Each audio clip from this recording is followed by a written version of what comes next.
네, 금수저와 흑수저 요즘 많이 들리는 단어인데 또 많은 분들이 듣기 꺼리는 단어기도 합니다. 어느덧 이 수저 계급론이라는 게 양극화 때문에 심각한 사회 문제로 번지고 있습니다. 네, 이를 가지고 사회부 정선미 기자와 함께 이야기 나눠보겠습니다. 안녕하세요. 네, 안녕하세요. 네, 정 기자, 수저 계급론이 뭔지 먼저 간략하게 설명 좀 부탁드릴게요. 예, 사람이 태어나면서 가장 먼저 음식을 먹기에 수저를 물게 되는데요. 예. 그 수저가 이제 금수저, 아주 좋은 수저인가 아니면 나쁜 수저, 흑수저인가에 따라 그 사람의 성공이 결정된다는 것이 바로 수저 계급론입니다. 이제 부모님이 이제 부자면 성공을 할 가능성이 높아지고 그렇지 않으면 이제 실패할 가능성이 높아진다 이런 이야기인데요. 그렇기 때문에 우리 부모가 부자가 아니기 때문에 나는 성공을 못했다 이런 자주 섞인 말부터 이제 나는 재벌이사가 꿈인데 우리 아빠가 노력을 안 했다 이런 유머까지도 등장을 했습니다. 네, 이 말씀하신 수저 계급을 어린이들도 알고 있다고 해서 참 놀랐는데요. 또 최근에는 아빠 차종을 물어보는 유치원 숙제가 논란이 되기도 했었습니다. 예, 인터넷 커뮤니티에서 이게 문제가 아닌가요? 라는 지적과 함께 올라온 유치원 숙제 사진입니다. 네. 아빠의 멋진 차를 친구들에게 자랑을 하면서 아빠의 차 사진을 붙이고 그 차종이 무엇인지 등을 쓰고 이것을 발표하라는 질문이 적혀 있었습니다. 이에 대해 누리꾼들은 이제 비난 댓글을 쏟아냈습니다.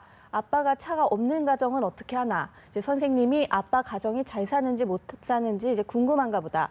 아빠처럼 스포츠카면 더 잘해줄 건가? 이런 여러 가지 댓글이 나왔는데요. 네. 물론 유치원 선생님이 이 댓글들처럼 아이의 가정 환경에 따라 차별을 하려는 나쁜 의도로 이런 질문을 한 것은 아니라고 생각을 합니다. 예. 네. 교육 과정에 이미 이제 교통수단에 대해서 배우는 그런 내용이 있고 이것을 가장 잘 배우는 수단으로 아빠 차를 질문한 것이라고 생각이 드는데요. 네. 하지만 이 질문을 받았을 때 만약 차가 없는 가정이라던가 이런 아이나 부모의 마음은 어땠을지 이런 배려를 하지 않은 좀 배려가 부족한 질문이 아니었나 이런 생각이 듭니다. 그러니까요. 막상 이제 정말 아이를 학교에 보내거나 유치원에 보낸 부모님들 입장에서는 그 유치원에서 그 아빠 차가 뭐냐고 이렇게 물어보면 사실 왜 물어보지 이런 의문이 들 텐데 좀 유치원 선생님께서 좀 약간 좀 더 생각을 하고 질문을 하셨을 것 같았는데 그런 생각이 좀 드네요. 이 초등학생들끼리 또 요즘은 친구들끼리도 수저별로 계급을 나눈다면서요. 예, 이제 초등학생만 돼도 자신이 이제 흑수저인지 아니면 금수저인지를 알 수 있게 된다고 합니다. 그래서 새로 생긴 단어가 있는데 초등학교 사이에서 휴거라는 단어가 생겼다고 해서 논란이 되기도 했습니다. 이 휴거라는 단어가 휴먼시아와 거지를 합성한 단어인데요. 네. 이 휴먼시아는 임대주택 브랜드를 뜻하는 단어입니다. 그래서 임대주택에 사는 아이들은 거지다 이런 단어가 합쳐져서 너는 휴거다 이런 식으로 친구들끼리도 놀리는 이런 현상을 발견하고 어떤 엄마가 충격을 받았다 이러면서 인터넷 커뮤니티에 올리면서 논란이 됐었는데요. 네. 아이들이 이런 단어를 쓰게 된 원인은 결국 어른들에게 있다고 생각을 합니다. 일부 고급 아파트의 경우는 놀이터가 또 이제 수영장이 있다거나 이런 좋은 놀이터를 갖고 있는 경우가 많은데 이런 놀이터들에는 입주민의 출입 금지 이런 식으로 팻말을 걸어놓고 금지하는 경우가 상당히 많다고 합니다. 이유는 자신들은 좋은 아파트에 사니까 자신들이 누릴 권리를 해야 된다. 혹은 외부인들이 와가지고 그 시설을 훼손을 하면 어떻게 하나 이런 우려들 때문이라고 설명을 하는데 이렇게 아이들이 노는 공간마저 이렇게 계급에 따라 이렇게 선을 그는 어른들의 모습을 이렇게 아이들이 배우는 것 같습니다. 네, 이 어린 시절부터 이어온 수저 계급이 성인까지 계속 이어진다고 들었습니다. 대학생들의 모습도 이에 따라서 천차만별이라고요. 예, 요즘 최근에 신촌의 한 대학교에서 민자기숙사 논란이 일었었는데요. 이 민자기숙사의 경우는 이제 식권을 하루에 2개씩은 무조건 구입을 해야 들어갈 수 있다. 이런 끼워 팔기를 해서 논란이 됐었습니다. 사실 환불도 안 되는데 먹지도 않은 식권을 강제로 하면서 이렇게 사게 해서 이렇게 논란이 된 건데요. 이런 규정이 생길수록 흑수저 대학생들은 점점 더 대학 생활을 하기가 어려워집니다. 이 기숙사 비용만 해도 한 300만 원으로 거의 한 학기 등록금 값인데요. 이런 건 학자금이 아니기 때문에 대출도 되지 않는다고 합니다. 그래서 학비에다가 이렇게 좀 거대한 기숙사비에다가 생활비에다가 이렇게 할 경우는 흑수저 대학생들은 부모님에게 손을 벌릴 수도 없고 결국은 대출을 하거나 학교 생활을 포기하고 아르바이트를 하거나 이런 식으로 몰리는 경우가 많습니다. 또 금수저 대학생들은 반대로 대학 생활이 되게 편하게 지낼 수가 있는데요. 요즘 대학들이 개강을 앞두고 수강 신청을 하고 있는데 이렇게 만약에 자신이 좋아하는 과목 뭐 수업 점수를 잘 주는 과목 이런 예. 거에 신청에 실패했을 경우는 이들은 이제 돈을 주고 그런 과목을 산다고 합니다. 이제 돈 주고 팔리는 거래가 이루어지는데요.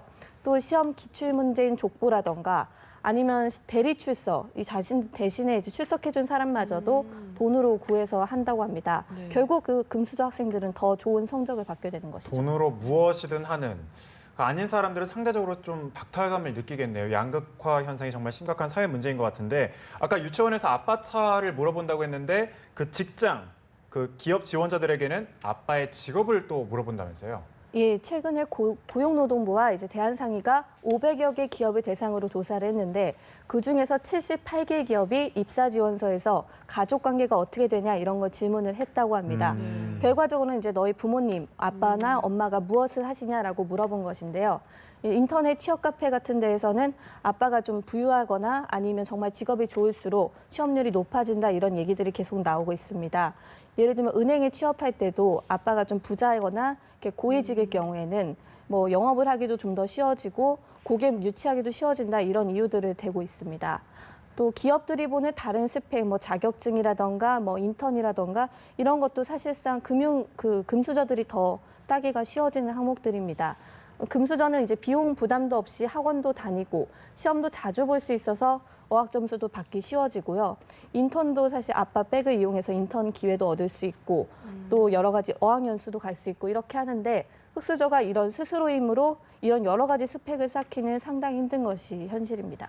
네, 듣다 보니까 참 암울하다 이런 생각이 드는데요. 흑수저, 금수저 이런 단어 사용을 좀 지양해야겠다 이런 생각도 들고 앞으로 이런 형편이 어려운 분들이 성공하는 방안이라던가 이런 행태들이 다음 세대에게 대물림되지 않기 위해서는 어떤 것들이 필요할까요? 네, 흑수저, 금수저 이렇게 탈피하는 방법이 물론 없지는 않습니다. 뭐 흑수저가 이런 헝그리 정신으로 성공 이뤘다 이런 사례는 예. 옛날부터 꾸준히 나오고 있습니다. 네. 이번 리오 올림픽에서도 이제 펜싱에서 극적인 역전승을 했던 박상현 선수의 경우에도 한 인터뷰에서 자신은 흑수저로 태어났지만 만 시간의 훈련을 통해서 이런 한계를 넘었다 이런 인터뷰를 하기도 했었습니다. 네. 다만 이제 과거보다 흑수저의 이제 성공 사례가 점점 줄고 있는 것이 이번 말씀드린 것이 현실인데요. 이렇게 금수저와 흑수저가 이게 좀 동등한 기회를 받는 그런 분야들이 점점 없어지고 있기 때문입니다. 금수저는 부를 대물림을 하고 흑수저는 또 그런 가난을 대물림하는 것이 현실이어서 물론 단어를 자체를 안 쓰는 것도 하나의 대안이 될 수도 있겠지만 네. 그게 그 궁극적인 대안은 아니라고 그렇죠. 생각을 그렇죠. 합니다. 이건 사실 세계적인 문제인데요. 이 문제를 해결하려면 개인도 노력하고 분명히 사회도 노력을 크게 해야 된다고 생각을 합니다. 전문가들 같은 경우는 이제 흑수저의 경우는 이제 나는 흑수저니까 안 될 거야라고 이렇게 좌절을 하기보다는 어떻게 보면 자신의 자녀에게까지 흑수저를 물려주지 말아야겠다 이런 좀 희망적이고 이렇게 도전하는 정신으로 좀 노력해야 된다는 그런 이야기를 하고 있고요. 정부도 마찬가지로 이런 흑수저나 뭐 이런 사람들이 계층으로 이렇게 올라갈 수 있도록 그런 사다리나 기회를 가장 많이 만들어줘야 된다고 생각을 합니다. 그리고 개인의 생활에서도 이렇게 흑수저와 금수저 그들끼리도 나누면서 선긋기하는 행위는 좀 없어졌으면 하는 바람입니다. 네, 이 금수저, 흑수저, 그 사회 양극화를 정말 양극화의 문제를 일으키는 것 같은데 정말 계층이 이동할 수 있는 사다리가 좀 필요해 보이는군요. 네, 정선미 기자였습니다. 고맙습니다.